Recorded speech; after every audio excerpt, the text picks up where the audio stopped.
Namasarvebhya. My name is Mandar. I am a general manager at Vagyarnakulam. Vagyarnakulam is a Pune-based Sanskrit language learning and research institute.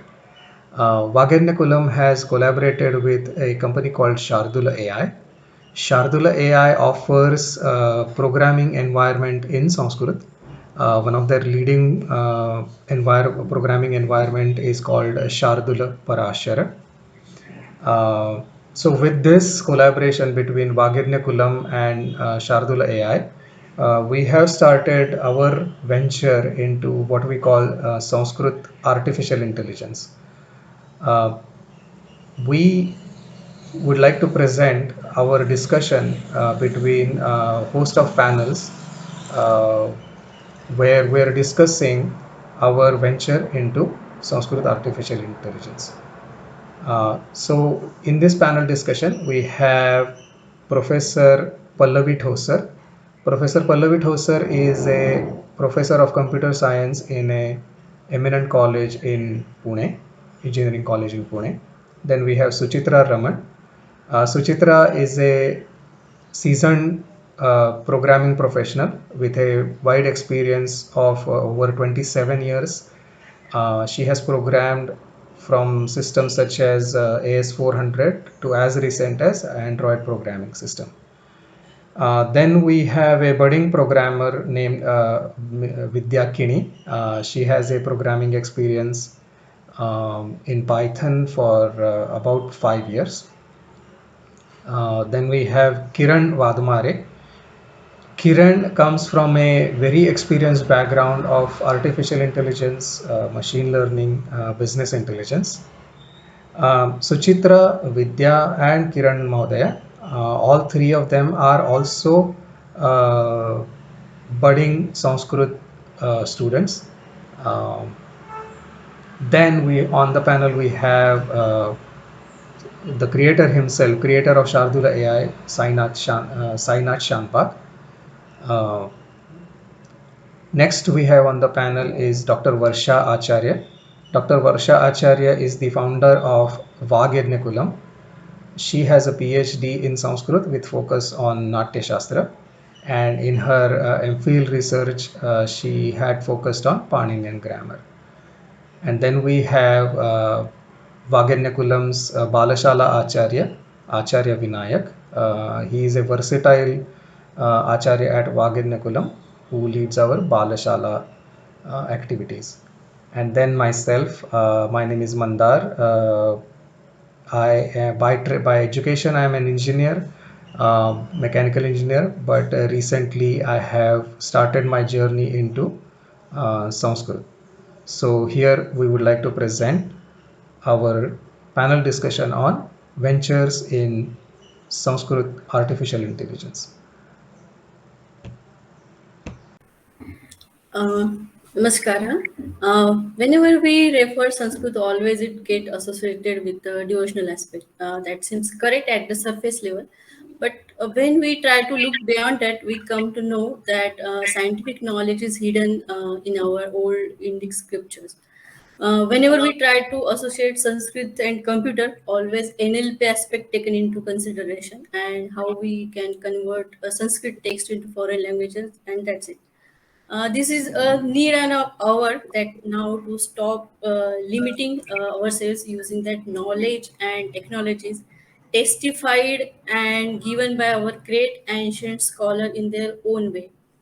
We just need to inculcate that knowledge with new approach.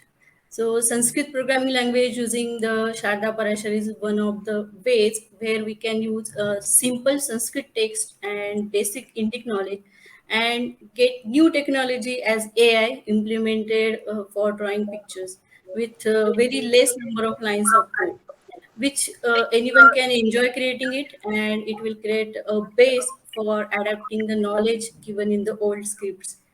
So, namaskar. Namo Namah Sarvebhya.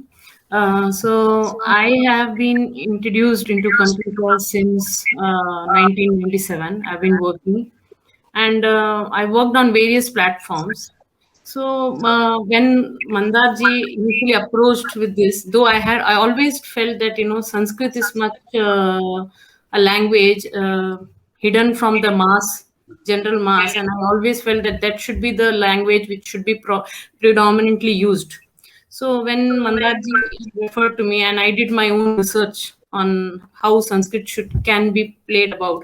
So what I realized is through all the years of this programming language, I realized that Sanskrit, in comparison to any other language, is much more structured. There is least ambiguity when it comes to Sanskrit as a programming language. So if I say so vrikshat phalam patati, so there is always an when I say vrikshat, I always mean that there is a separation involved where the vriksha is sthiram, and the phalam is the mobile one, which is moving away from the vriksha. So the grammar helps us to, it is structured in such a way, and it really helps to reduce all the ambiguity. So when I'm teaching that same language to a non-living being like a robot or an artificial intelligence system, so I have to put minimal efforts in trying to give them multiple interpretation of the same sentence. So I exactly the receiver will know that this is what I am trying to say. There is no second meaning to this particular sentence. And what I have realized that the grammar is so extensively done. So I am assuming at that time our scholar Panini would have thought ahead of time, and probably during his time also, because we have due to the invasion we have minimal access to all those resources. Probably there would have been a scenario where this would have been a predominantly used into programming or some kind of a technology, building technologies. And I feel now it becomes our responsibility to to stop the westerners invading our system and bringing it to us in a packaged manner. We need to tell that this is ours, we own it, and now we want to represent it to you. And so thereby we are increasing, we are a good level mass, and we have enough of knowledge from our side, and we can outshine the world. And one last thing I wanted to say, that the other universities in like a University of Toronto, they all have introduced with computer engineering. They have a linguistic department where they have introduced Sanskrit as a language to be learned. So it is time that we do not shy away from our language and accept it, be proud of our heritage and our culture, and not just treat it like a Vaidika bhasha and try to bring it as a Laukika and Maukika bhasha, and probably move forward. That is, and thankfully I am associated with Vyag Yajnakulam, and I had this great experience of meeting Mr. Sainath, who's doing such a wonderful job. I'm mesmerized to be frank, and it's nobody has done this. I mean, everybody wants to do something, but to move in that direction, it takes some courage. And I really admire and thanks Varsha Mahodaya, and to give us such an opportunity to interact with you, and thank you so much.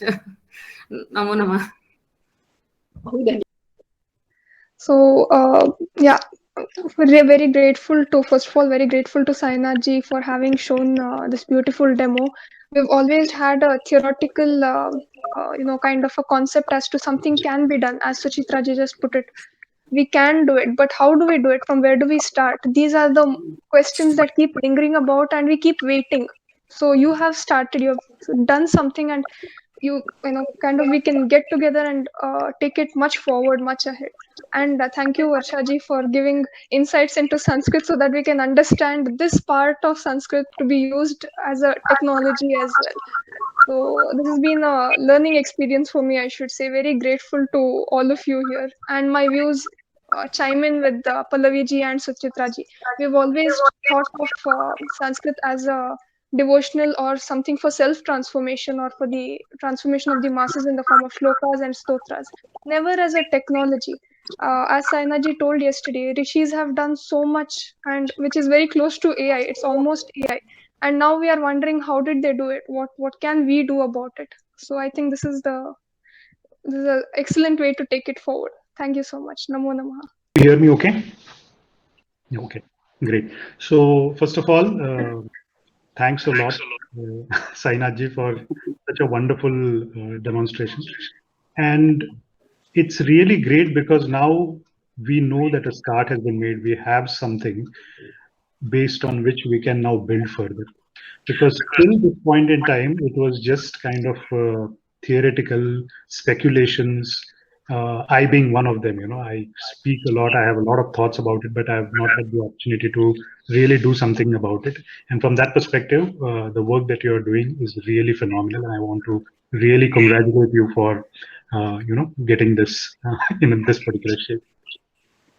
Regarding the way I look at Sanskrit with respect to my current work and my professional interest, which is in the field of machine learning and artificial intelligence. When we look at artificial intelligence and we look at the base framework which is used currently, and what kind of output that we get and what are the various dimensions associated with it. One very simple way of putting it across is that there is this natural language, there is the machine which we are trying to kind of teach something, or the machine is trying to learn something, and there is this bridge which we call as a semantic map model, which kind of tries to simplify the natural language in a form that the machine can understand. And the lesser the deviation between the natural language and the intermittent bridge that we are trying to kind of build, which I call a semantic model, the greater is going to be the efficiency with which the machine will learn, and all the other output associated, in the sense that if you provide for all the exceptions, there is going to be a cumulative multiplier effect, which is going to cause a huge amount of strain on the resource consumption that is going to be required, right? So when you compare it with current status, which is the English language as the backbone for this entire thing, versus Sanskrit language, and if you for a moment step aside and not try to look at Sanskrit from the English lens, right, and do an objective evaluation, I think Sanskrit language will top on all the particular dimensions, all the dimensions that we can use to evaluate the efficiency of the entire system. And the dimensions that come to my mind, and based on which I'm saying this because I've done a bit of a reading on that, is one is how comprehensive is the language. Second is how unambiguous is the language. Third is the framework within which the language operates. How scalable is it? And you have a certain set of words, which are the current set. How easy it is to build new set of words with the same level of accuracy and unambiguity and things like that. And in the entire sense, how efficient or optimal this entire process is. And from, even if you take these 4 dimensions, I think Sanskrit, on a relative comparison, will score much, much higher than any other thing. Now, obviously, there are going to be people who are going to oppose to that with good reasons for why they're going to be opposing.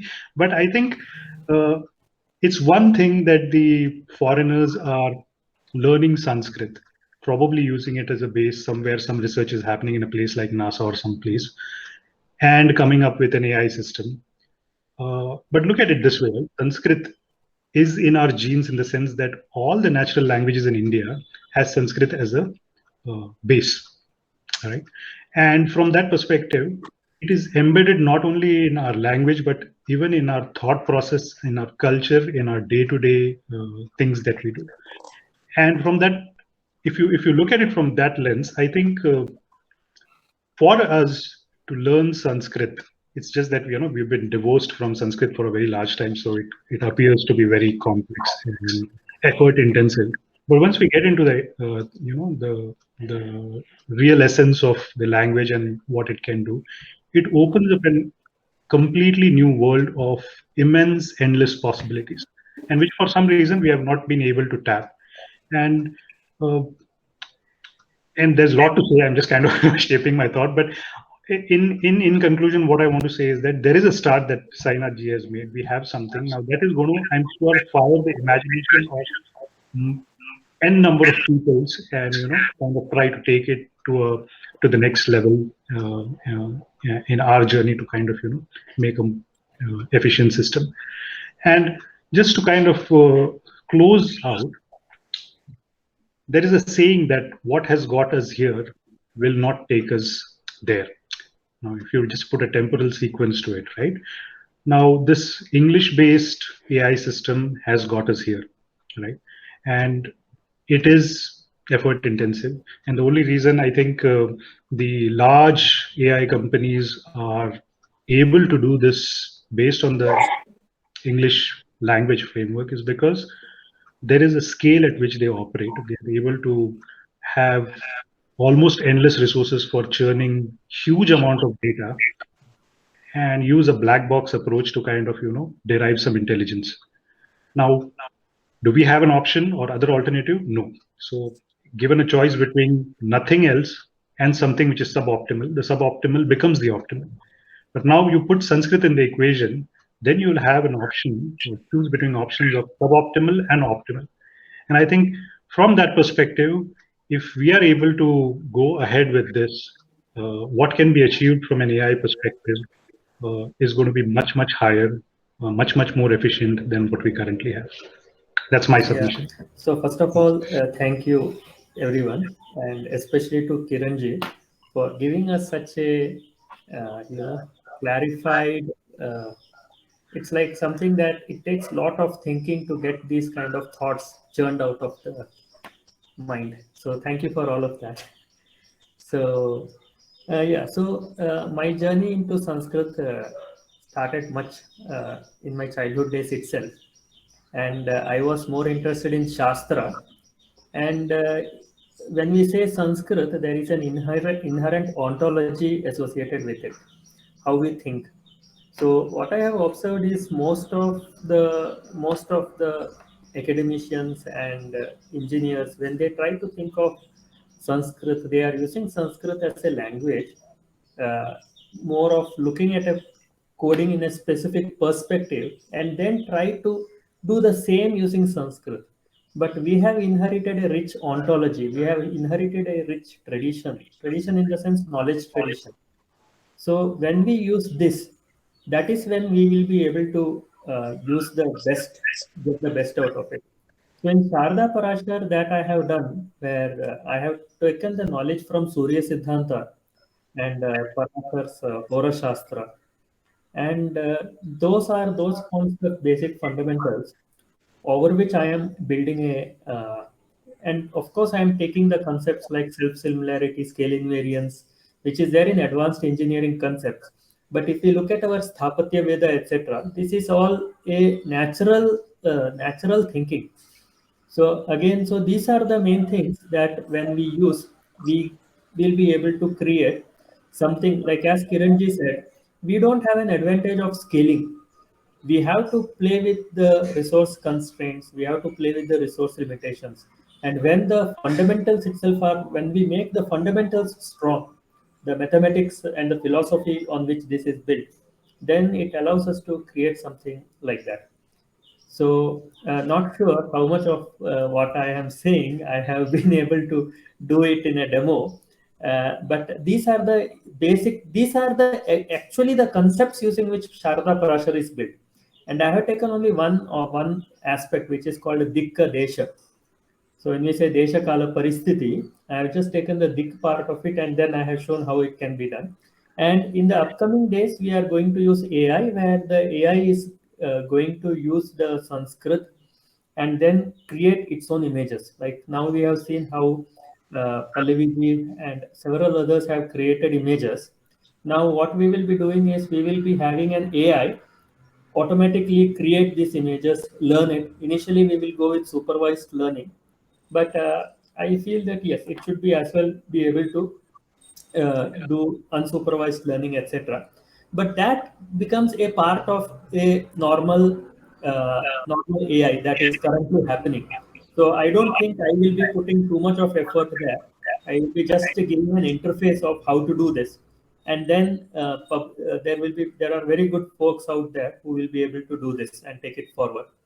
And in the upcoming days, the idea is to just bring the other concepts, just like the Dik of Surya Siddhanta and the Burhat Parasar Hora Shastra has been introduced. There are so many other Shastras that we can take in different aspects. So that would be the next subsequent projects where we will be working on. Shardula AI will be working on. Hmm. I would like to add on to Sainath. This was nice explanation, Sainath, that we are using the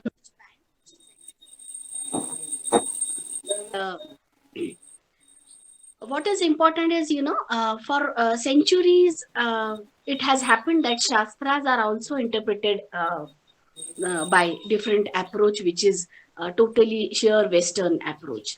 So by that also, we will get some hurdles in working in the AI system by that approach. So you have done with Surya Siddhanta and Hora Shastra, and you have used information about Dik in your AI. But for further operations, we'll have to be very, very careful about adopting those approaches which are existing just now about different shastras. For example, if we take Ayurveda and we say that some concepts or approaches, for example, Prajnaparada is the reason behind your disease. This is the principle in Ayurveda. If you take this principle, so practically what is Prajnaparada is not defined today. So that approach itself is not existing. So to understand that, we'll have to refer a very long, big parampara in Sanskrit, and that should be true by true sense in indigenous approach. So that is possible only by understanding Sanskrit. So I would, that's why we are promoting people to speak and be in Sanskrit and live in Sanskrit, by which it is possible to understand those concepts which are through indigenous approach. Because as Kiranji said, that by which we have come here, we cannot go there by the same tool, So we have come here through English. This AI thing is developed through English, but it is our responsibility, as we have come together as Nimitta Matram. So as we have come together, this is our responsibility that we should follow that strict approach, which is totally indigenous, which we ourselves have not lived till yet till now. And to revive it, we just want a switch, switching our thought process, which you have done already, that you have used all Dik and Nakshatras for your execution. So that was big switch you achieved, and the same switches are to be achieved through learning Sanskrit. So that's why we need Sanskrit by the approach of language. So to get out true meaning out of our Shastra tradition, so whatever the philosophy is, we can use it by indigenous approach for AI. So this would be my addition for today's discussion. कुछ कहना नहीं था, वैसे सबने वही कह दिया, क्योंकि मेरी धारणा भी वही थी कि संस्कृत के बारे में और जो कुछ भी मैं भी सुनता आ रहा था कि कंप्यूटर पे ये आ सकती है भाषा, क्योंकि मेरी धारणा या समझ ये थी कि इंग्लिश जब पढ़े थे और पढ़ाया जाता है तो वो एक अतार्किक भाषा है, तो अतर्क से अतर्क ही जन्म लेगा, तर्क से तर्क का जन्म होगा। तो संस्कृत अगर वो उसी भाषा में होगा तो सुपर कंप्यूटर और नॉर्मल कंप्यूटर का स्पीड कितना बढ़ेगा, वो तर्क शुद्ध जाएगा। मतलब अगर कुछ कैद में हमेशा मेरे छात्रों को कहता हूँ कि इंग्लिश में देखो ना, आई में आई नहीं और सी में सी नहीं, मतलब ई वाई ई आई में वो आई नहीं है जो मैंने आई बोलता हूँ, वो आई उसमें मिसिंग है। एस डबल ई सी में वो सी नहीं, एबीसीडी का सी। तो इतना अगर कुतर्क है, इतना इलॉजिक है, इलॉजिकल से इलॉजिक है, जन्म लेगा, लॉजिक से लॉजिक जन्म होगा। ये सिंपल लॉजिक नहीं किसी को समझ में आता। तो हमारा ब्रेन इतना इलॉजिकल हो गया, लॉजिकल संस्कृत सीखने के लिए भी बहुत अरे बाप रे, how much difficult it is. अरे ये समस्या भाषा का नहीं है, समस्या आपके ब्रेन, आपका सॉफ्टवेयर का है। क्योंकि न अयम अंधः न अयम स्थाणोः दोषः यदि अंधः न पश्यति, मतलब वो खंबे का दोष नहीं है अगर अंधा उसे नहीं देखता।